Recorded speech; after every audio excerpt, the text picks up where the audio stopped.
अस्सलामुअलैकुम 10th class. बेटा अभी हम सूरह अहज़ाब के फर्स्ट चैप्टर की मशक करेंगे। बिस्मिल्लाहिर्रहमानिर्रहीम। अल कलामातु व तराकीबु, यानी अल्फाज मानी है जदीद अल्फाज। ये अल्फाज मानी MCQs बन सकते हैं। ध्यान से सुने, इनको आपने याद करना है। पेज नंबर है 28। जौफी धाड़ पहलू। अद या मुँह बोले बेटे, ले पालिक बेटे। उद उहुम उन्हें पुकारो, उन्हें बुलाओ। उद उ बुलाओ पुकारो, हम उन्हें। तअम्मदत उसने इरादा किया, यानी उस औरत ने। तस्निया का सीगा है, उस औरत ने इरादा किया। उलुल अरहामी रिश्तेदार। उलुल अरहाम शॉर्ट क्वेश्चन भी बन सकते हैं कि उलुल अरहाम से क्या मुराद है। तो जवाब में आप लिखेंगे, अरबी में जवाब में पहले उलुल अरहाम के अल्फाज इराब के साथ लिखेंगे। उलुल अरहाम से मुराद कौमाज में लिखेंगे रिश्तेदार, यानी खून के रिश्तेदार, माँ की तरफ के रिश्तेदार। तुज़ाहिरूना तुम ज़हार करते हो। ज़हार का मानी जो है, अभी सवाल नंबर 3 जब करेंगे तो उसमें मफ़हूम आयत का मैं बताऊंगी, तो फिर ज़हार का मतलब वाज़ेह हो जाएगा कि ज़हार किसे कहते हैं। ठीक है, अभी सिर्फ मानी सुने। तुज़ाहिरूना तुम ज़हार करते हो। अफ़वाही मुँह, जमा का सीगा है मुँह। अक्सतु ज़्यादा मुनसिफाना बात या ज़्यादा अच्छी बात, मारूफ बात। औला मुकद्दम ज़्यादा हक रखने वाला। मस्तूरा लिखा हुआ, यानी जो हुक्म कुरान मजीद में लिख दिया गया है वो। अत्तमारीनु मशकी सवालात में। अस्सवालुल अव्वलु पहला सवाल। सबक की इब्तिदा में रसूलुल्लाह सल्लल्लाहु अलैहि वसल्लम को किन बातों की तलकीन की गई है? इसका जवाब सुने। पेज नंबर 27, यानी सूरत अहज़ाब के रुकू की पहली आयत का तर्जुमा जो है पहले सवाल का जवाब है। सवाल क्या था हमारे पास, बताएं। सवाल था कि सूरह अहज़ाब के शुरू में या इब्तिदा में रसूलुल्लाह सल्लल्लाहु अलैहि वसल्लम को किन बातों की तलकीन की गई है। तो जवाब सुने, किन बातों की तलकीन की गई है। देखें, अल्लाह ताला का इरशाद है, आप लिखेंगे शुरू में अल्लाह ताला का इरशाद है।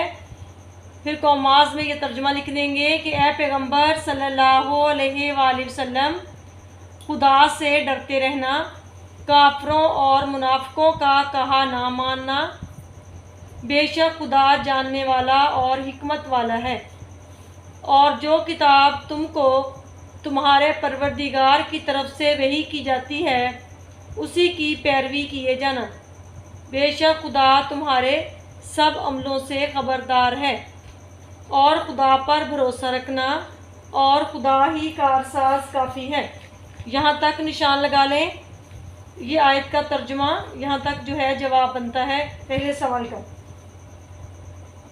देखें कि इस सबक में जो है कितनी बातों की हिदायत की गई है, 4 बातों की। कौन कौन सी? अल्लाह से डरते रहना, काफरों और मुनाफिकों का कहा ना मानना, आपकी तरफ जो वही की जाती है उसकी पैरवी करना, अल्लाह पर भरोसा रखना क्योंकि वही कारसाज काफ़ी है। बच्चों नेक्स्ट क्वेश्चन देखें। अस्सवालुस्सानी दूसरा सवाल। इस सबक की आयात में मुँह बोले बेटों के बारे में क्या हदायत दी गई हैं? यानी मुँह बोले बेटे जो लेके पाले हुए हैं बेटे, उनके बारे में सूरह अहज़ाब में क्या हदायत अल्लाह ताला ने दी हैं। तो इसका जवाब हम पहले ही रुकू से देखेंगे, आयत का तर्जुमा करेंगे। बच्चों सूरह अहज़ाब की आयत नंबर 5 का तर्जुमा देखें, पेज नंबर 27, पहले रुकू से ही आयत नंबर 5 जो है उसका तर्जुमा देखें, वो सेकंड सवाल का जवाब बन रहा है। शुरू में आप लिखेंगे अल्लाह ताला का इरशाद है, उसके बाद देखें लिखा हुआ है तर्जुमा मोमनों ले पालकों को उनके असल बापों के नाम से पुकारा करो, यानी मुंह बोले बेटे या ले पालकों को उनके असल बापों के नाम से पुकारा करो कि खुदा के नज़दीक यही दुरुस्त बात है। अगर तुमको उनके बापों के नाम मालूम ना हो तो दीन में तुम्हारे भाई और दोस्त हैं, और जो बात तुमसे गलती से हो गई हो उसमें तुम पर कुछ गुनाह नहीं, लेकिन जो कसदे दिली से करो उसी पर मुआखज़ा है, और खुदा बख्शने वाला मेहरबान है। यहाँ तक तर्जुमा है। देखें बच्चों, इसमें कहा गया है, अपने अल्फाज में मैं बोल रही हूँ, सुने कि मोमनों ले पालकों को यानी मुंह बोले बेटों को उनके असली बापों के नाम से पुकारो, अल्लाह के नज़दीक यही बात दुरुस्त है। अगर फ़र्ज़ करें कि किसी को उस बच्चे के बाप का नाम मालूम नहीं है तो फिर क्या है अल्लाह का हुक्म कि वो बच्चा जो है दीन में तुम्हारा भाई और दोस्त है। जो बात तुमसे गलती से हो गई हो उस पर अल्लाह पाक ने कुछ गुनाह नहीं देना, लेकिन जो कसते दिली से करें, दिल के इरादे से करेंगे, उस पर मुआखज़ा है, उस पर पूछगिछ होगी। ये इस सवाल का जवाब है। बच्चों नेक्स्ट क्वेश्चन देखें। अस्सवालुस सालिसु, सवाल नंबर 3, मंदरजा झैल इबारात का मफ़हूम बयान कीजिए। बच्चों ये जो बाहर आयात निकाली होती है ना, मशकी सवालात में चैप्टर के अंदर से बाहर लिखी होती हैं आयात, ये बड़ी अहम होती हैं। इनका तर्जुमा भी आ सकता है, शॉर्ट क्वेश्चन बना के दे देंगे, अरबी लिखी होगी कि बामुहावरा तर्जुमा लिखें बोर्ड के पेपर में, और मफ़हूम भी आ सकता है, पैराग्राफ में भी ये आयात आ सकती हैं, अहम आयात हैं। तो सुने, अलिफ हिस्सा इसका, अन्नबीयु औला बिलमुमिनीना मिन अनफुसिहिम व अज़वाजुहु उम्महातुहुम। आयत में 2 बातें इरशाद की गई हैं। पहला है कि नबी सल्लल्लाहु अलैहि वसल्लम मोमनों पर उनकी जानों से भी ज़्यादा हक रखते हैं। अनफुसिहिम का तर्जुमा क्या है? पैगंबर या नबी मोमनों पर उनकी जानों से भी ज़्यादा हक रखते हैं। और आयत का दूसरा हिस्सा है व अज़वाजुहु उम्महातुहुम, और उसकी बीवियां यानी पैगंबर की बीवियां उनकी माएँ हैं। किन की माएँ हैं? मुसलमानों की। पैगंबर की बीवियां मुसलमानों की माएँ हैं। इसका मफ़हूम सुने, मफ़हूम क्या है? इसमें मोमनों को कहा गया है कि मोमनों का जो ताल्लुक़ एक दूसरे के साथ है, यानी अहले ईमान का जो आपस का ताल्लुक़ है, उन सब से ज़्यादा नबी का मोमनों से ताल्लुक़ है। मोमनों को अगर अपनी जान और रसूल अकरम सल्लल्लाहु अलैहि वसल्लम की मोहब्बत व अताअत में से किसी एक का इंतखाब करना पड़े तो मोमनों को जान देकर भी रसूल पाक सल्लल्लाहु अलैहि वसल्लम से मोहब्बत का रिश्ता बरकरार रखना होगा। और आयत के दूसरे हिस्से में जिक्र है कि पैगंबर की बीवियां मोमनों की माएँ हैं, यानी आप सल्लल्लाहु अलैहि वसल्लम की बीवियां मोमनों के लिए इसी तरह मोहतरम हैं जिस तरह उनकी हकीकी माएँ मोहतरम हैं। आप सल्लल्लाहु अलैहि वसल्लम की बीवियों से आप सल्लल्लाहु अलैहि वसल्लम की वफ़ात के बाद कभी कोई मोमिन निकाह नहीं कर सकता, क्योंकि आप सल्लल्लाहु अलैहि वसल्लम की बीवियों का एहतराम उसी तरह ज़रूरी है जिस तरह के हकीकी माँ का एहतराम किया जाता है। बेहिस्सा देखें, मा जालल्लाहु लिराजुलिन मिन कल्बैनी फी जौफिही। ये वाला आयत का हिस्सा जो है बेहिस्सा, बहुत सारे बोर्ड के पेपर्स में शॉर्ट क्वेश्चन बना हुआ है कि आयत का बामुहावरा तर्जुमा लिखें। तो इसका तर्जुमा सुने, अल्लाह ने किसी आदमी के पहलू में 2 दिल नहीं बनाए। ये तो इसका तर्जुमा हो गया। अब इसका मफ़हूम सुने इस आयत का। इस आयत का मफ़हूम ये है कि एक आदमी बियक वक्त मोमिन और मुनाफिक, सच्चा और झूठा, बदकार और नेककार नहीं हो सकता।